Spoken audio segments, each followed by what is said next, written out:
gente, bem-vindos ao meu canal Tempo de Astrologia. E no dia do solstício de verão aqui no hemisfério sul e solstício de inverno no hemisfério norte, esse solstício nos presenteia com um fenômeno, com um evento no céu espetacular, que é a grande conjunção de Júpiter e Saturno, um aspecto que vai ser possível ser visto a olho nu, o que não acontece há quase 800 anos, mais precisamente há 794 anos. Evidentemente que ele teve uma grande aproximação há 400 anos, mas para ser visível como está sendo hoje, realmente é muito especial essa data, né? Então a gente está falando de quase 8 séculos, imagina. Mais que isso, essa grande conjunção de Júpiter e Saturno, até então ela vinha acontecendo nos signos de terra, né? O que isso também muda muito a energia, né? A energia da Terra é uma energia mais ligada às questões práticas, materiais. A energia do ar é uma questão mais intelectual, mais racional, mais lógica, o mundo das ideias, é um mundo mais social. O próximo evento que vai acontecer, essa conjunção, né, vai ser em março de 2080, que ela vai acontecer novamente. Então aí a gente vê como nós estamos sendo felizardos, né, de ter a possibilidade de olhar para o céu e constatar, né, essa grande conjunção. Evidentemente que a gente depende do céu claro, sem nuvens, né? Ela não vai estar visível em todas as partes do mundo. E a dica para achar essa conjunção no céu, o melhor é logo depois que o sol se põe. Meia hora depois, uma hora depois, procurar o local onde o sol se põe e você vai observar ali dois planetas, dois gigantes do sistema solar, dois gigantes gasosos, os maiores planetas do nosso sistema, tão próximos que parecem ser um só. E essa grande conjunção, grande mutação, como alguns se referem, está sendo também chamada de estrela de Belém ou estrela de Natal. Isso naturalmente tem a ver com essa proximidade aí, né, da data de Natal, que estão nos próximos dias, mas muita gente também remete, né, àquela passagem bíblica em que uma grande estrela no céu anunciava o nascimento de Jesus. Kepler disse isso no século XVII, que poderia sim ter havido uma conjunção Júpiter-Saturno naquele período. Outros astrônomos e outros pesquisadores falam que poderia ter sido antes, 2, 3 antes de Cristo, né? Mas na verdade não há precisão e é muito pouco provável que realmente seja. Por quê? Porque quando Mateus se refere a isso, né, no Novo Testamento, e dá a ideia, da forma como ele descreve, de ser um fenômeno quase fora do comum, muito incomum, né? muito fora, até mesmo pelo fenômeno extraordinário, né, do nascimento do Messias. Então é muito pouco provável que seja, mas independentemente disso, é um fenômeno lindo, muito especial e muito impactante para a vida das pessoas, né? Muita gente está dizendo que esse é o marco da era de Aquário. Muito difícil você precisar uma data exata, mas com certeza é o arauto, né? É uma anunciação, né, de um fenômeno social que já acontece já há alguns anos, né? Se a gente for pensar na geração Woodstock, no final dos anos 1969, e de tudo que vem caminhando, né? Aquela geração que foi o marco, a geração Woodstock, a geração hippie, né? Pregar a paz, o amor, ideais bem libertários, né? Muito fora do padrão, digamos assim, né? Muito fora do padrão quando eu digo da questão da estrutura. E a gente chega então agora nesse momento, né, de viver essa conjunção no signo de Aquário, que é uma experiência muito transformadora, muito transgressora, muito revolucionária. Então, para a gente entender o significado dessa grande conjunção de Júpiter e Saturno, é importante ter conhecimento dos termos, né, do que significa, dos valores, dos conceitos de cada um. Então vamos por partes. Conjunção. Conjunção é um termo astronômico e astrológico que se diz respeito a quando dois planetas estão muito próximos um do outro, né, numa órbita aí de 10 graus, 11 graus, 12 graus, dependendo da natureza dos planetas. Ou dos luminares, naturalmente, né? Você pode ter uma conjunção de Sol-Lua. Sol é uma estrela de quinta grandeza, a Lua é um satélite, não são planetas, mas tem um impacto poderoso na vida das pessoas. Nesse caso, a gente está tendo a conjunção de dois planetas gasosos, os maiores do sistema solar, e dois planetas que atuam na área da esfera coletiva, na esfera social da astrologia. A astrologia tem 3 tipos de classificações de planetas. Os primeiros planetas são os planetas pessoais, que envolvem os luminares, Sol, a Lua, Mercúrio, que diz respeito à comunicação, Vênus, que diz respeito a relacionamento, e Marte é afirmação. Depois a gente entra no âmbito social e coletivo, que é o caso de Júpiter e Saturno, que diz respeito a anseios filosóficos, questões mais estruturais, né, conceitos mais coletivos, mais sociais das pessoas. E finalmente a gente parte para os transpessoais, que é no nível inconsciente, que seriam Urano, Netuno e Plutão. O encontro desses dois gigantes, né, no nosso sistema solar, ao mesmo tempo reúne forças muito diferentes, né? Júpiter é associado à expansão, ao crescimento. Saturno é associado à contração, à limitação. Júpiter é considerado o planeta mais benéfico na astrologia e por muitos é visto como o senhor do Dharma, né? E ao mesmo tempo Saturno, com suas obrigações, com seus deveres, com suas responsabilidades, é associado ao senhor do Karma, o ceifador, né? O tempo, né? Ao mesmo tempo, Júpiter tem a ver com a fé, Saturno tem a ver com a prática, Júpiter tem a ver com o excesso de confiança, Saturno com a realidade. Júpiter representa o idealismo, Saturno numa associação com o materialismo. Júpiter recebe, Saturno cobra. Né? Então, a gente consegue verificar aí que são forças muito diferentes. Né? Júpiter é o propósito das coisas, né? Júpiter é o nosso maior propósito, a nossa fé, o nosso conceito, o nosso código de ética, né? Saturno é o planeta que diz respeito à nossa relação com o lado material da vida, o lado prático, o nosso lado estrutural, né? As nossas dificuldades, né? Onde a gente tem que aprender, onde o sapato aperta sempre, onde a gente tem que agir com muita responsabilidade, com muito foco, né? Uma associação que eu consigo visualizar dos dois é como se Júpiter fosse o acelerador do carro e Saturno fosse o freio de mão. Né? E aí, nesse movimento, né, de ter que fazer com que o carro tenha partida, se ele acelerar demais com o freio de mão puxado, a gente não vai andar a lugar nenhum. Então tem que haver aí um acordo, um pacto, né, no sentido de se usar o melhor de cada um para a gente possa crescer e caminhar para frente, né? E esse encontro de Júpiter e Saturno tem o tom, tem a tonalidade, tem a marca do signo de Aquário, né? Como é ser Aquário? Aquário é o 11º signo do zodíaco, regido por Saturno e por Urano, e Aquário é um signo que fala sobre rebeldia, sobre transgressão, sobre reforma, sobre revolução, né? É a necessidade de sair do comum, de sair do padrão, né? Naturalmente, Urano também se confronta com Saturno, no sentido de o aquariano não se sujeita a padrões, a ordens, né?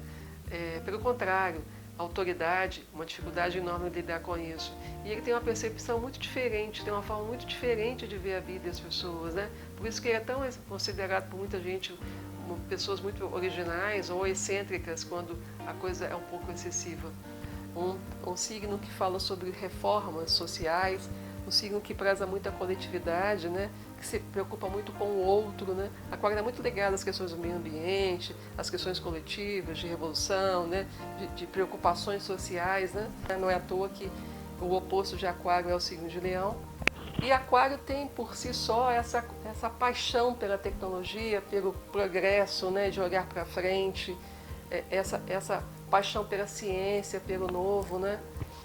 Então, assim, o que tudo isso junto e misturado significa para a astrologia nesse período aí em que durar essa conjunção?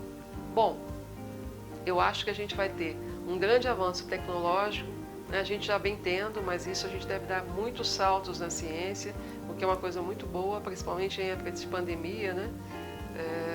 Eu acho que vão surgir aí caminhos, né, para se conter essa questão da pandemia, vacinas, medicamentos. A gente está lidando com alguma coisa nova, que está sempre constantemente em mutação, que assusta muito, mas eu acho que vai ter um empenho muito grande da ciência para se descobrir um caminho para se resolver isso, né? Não só a pandemia, mas como de doenças que vêm matando muita gente durante esses últimos anos, né?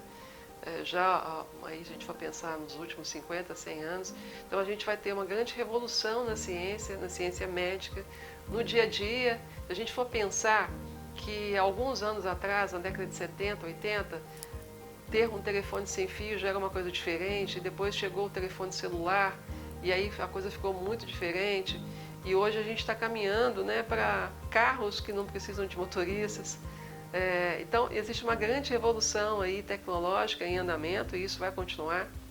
Uma outra coisa importante também é destacar é a questão coletiva, né?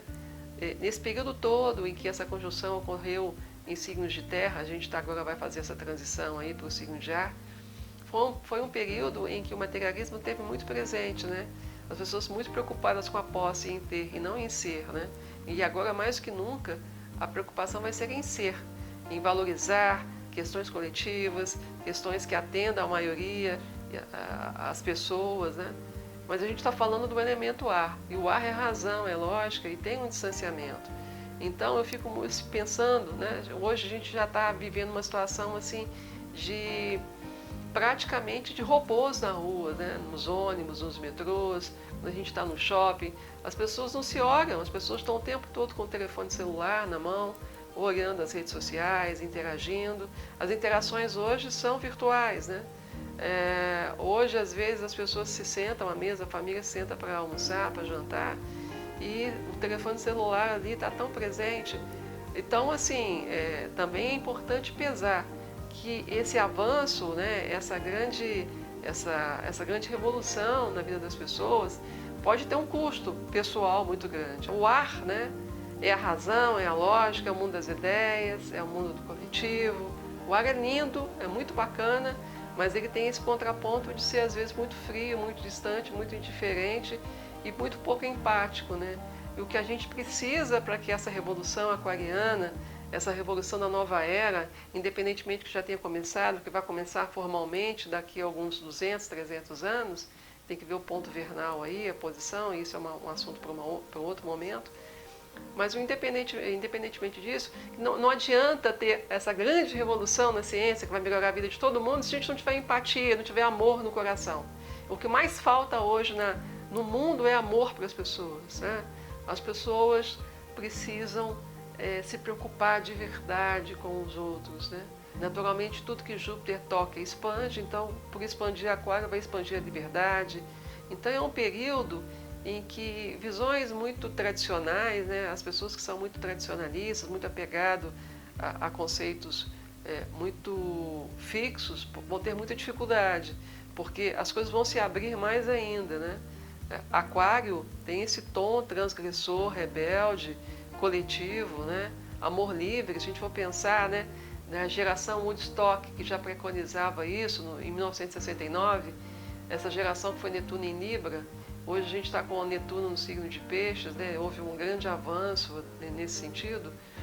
Se a gente for pensar nisso, né, muita gente pode ficar um pouco incomodada e assustada, mas a gente está falando uma época de poliamor, né, de trisal, né? Nos relacionamentos as pessoas estão se permitindo viver experiências muito diferentes, muito fora do padrão, muito fora da caixinha para muitos. Mas ao mesmo tempo a necessidade, cada um tem o direito de viver como quiser, isso tem que ser respeitado, a liberdade individual tem que ser garantida. E mais do que nunca nesse período de Júpiter em Aquário, eu acho que isso vai estar muito na onda. Por mais que Saturno esteja ali querendo colocar regras, né, impor limites, mas é um momento de muita expansão, né, também nessa parte afetiva. Eu acho também, gente, que a gente também não pode esquecer, né, em astrologia não é só a conjunção Júpiter-Saturno, né? A gente veio aí, a gente começou 2020, o ano que todo mundo quer esquecer e apagar da história da humanidade. Foi um ano da pandemia, um ano que mudou a relação do mundo com as pessoas, né? A relação nossa com o dia a dia, essas coisas mais simples. Hoje abraçar que é uma coisa relativamente banal. Hoje, o que a gente não daria por um abraço de uma pessoa que a gente ama, né? Por um pai, nossa mãe ou alguém que está distante.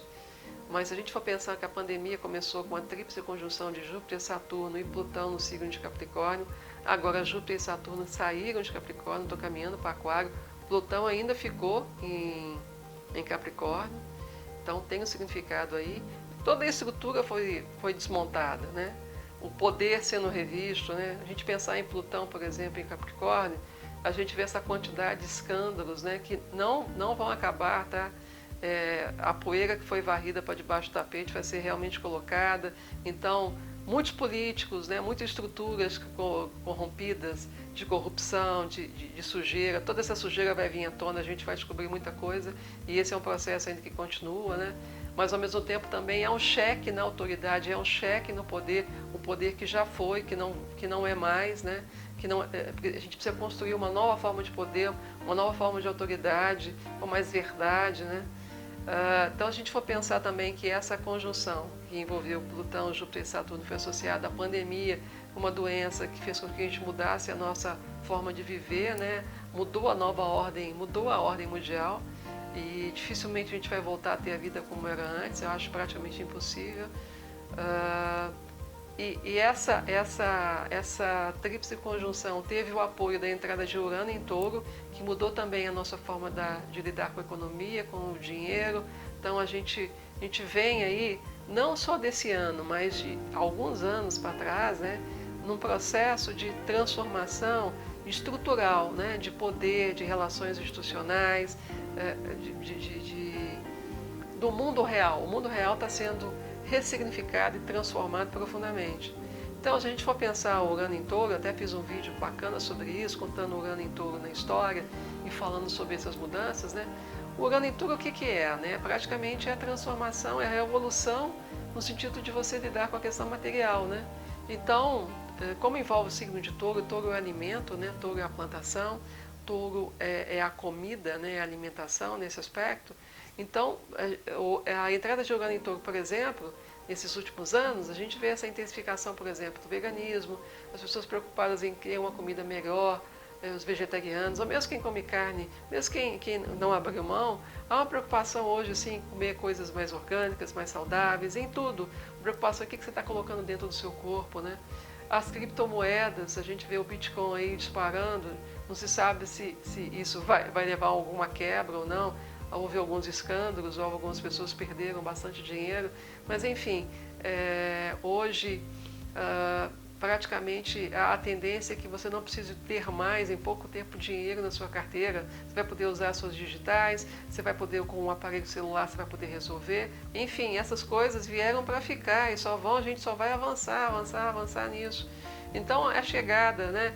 Se a gente for pensar o que aconteceu no início do ano, com Urano em Touro, Netuno em Peixes. Netuno em Peixes também, essa necessidade de espiritualizar, né?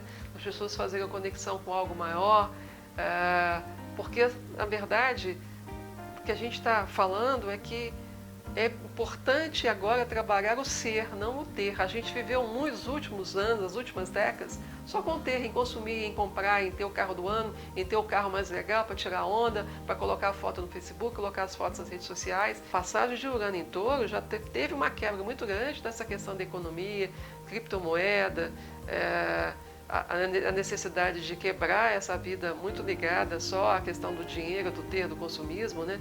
Hoje a gente vê essa geração aí de os neo-rurais, as pessoas querendo sair da cidade porque estão cansadas, né? A valorização do meio ambiente, ou seja, tudo que foi colocado para prejudicar, para detonar o meio ambiente, hoje com esse movimento Júpiter, Urano em Aquário e Urano em Touro, nossa, é isso, gente. É o momento de prestar atenção em Gaia, prestar atenção na Terra, respeitar a Terra, mudar a nossa relação com o consumo, mudar a nossa relação com a alimentação, né? Então, tudo isso fica muito mais reforçado. O Júpiter e Saturno, de uma certa forma, eles vão na mesma onda desse Urano em Touro, porque o Touro é o alimento, Touro é a terra, Touro é a plantação, né? E Urano, atuando sobre Touro, ele muda o sistema da terra, muda o sistema da plantação, muda o sistema do alimento. Muda no sentido de querer que esse alimento seja puro, né? Que esse alimento seja limpo. E aí entra veganismo, vegetarianismo e todos os ismos, independentemente se você come ou não carne, aí é uma questão muito pessoal, né? Não cabe, ninguém tem o direito de julgar. A gente está falando de energia de aquário. Então, energia de aquário é isso. Não se tem o direito de julgar o outro. Cada um vive da forma como quer, como deve ser, né? Meu corpo, minhas regras. Minha vida, minhas regras. É bem essa energia uraniana. E eu acho que nesse caminho, né, de revolução, de buscar, de priorizar o coletivo, de que é bom para o planeta, do que é bom para as pessoas, de uma comida boa, relações boas, né? Reuniões que realmente as pessoas estejam agregadas, não aparentemente reunidas e separadas, né? se priorizar o coletivo, se priorizar a necessidade da maioria, que é uma coisa também importante num mundo em que tanta gente morre de fome ainda, que é uma coisa tão absurda falar isso, mas é verdade, né? Então tudo isso nos mostra que a gente ainda tem um longo caminho de aprendizado, um longo caminho de compreensão, de entendimento, de estabelecer, de criar uma estrutura Saturno de forma que seja possível caminhar com a vida com equilíbrio, mas de priorizar sim as diferenças, de respeitar as diferenças, de pensar no coletivo e de tentar encurtar essas diferenças financeiras, sociais, que hoje são abissais, são gigantescas. Acho que essa conjunção vai mudar muitas coisas, o que não significa que a gente vai ter, os próximos anos vão ser fáceis, eu acho que não, mas eu acho que é um processo, né? É um caminho de crescimento pessoal, né?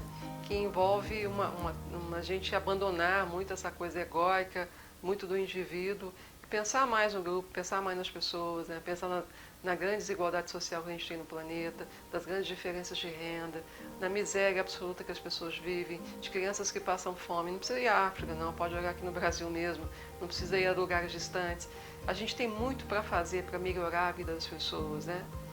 E eu acho que essa conjunção e essa energia de transformação, né, que a gente está lidando com ela há alguns anos, ela nos abre, né, abre um caminho para essa ressignificação e essa mudança que tem que partir antes de qualquer coisa, tem que partir de dentro de cada um, não é verdade?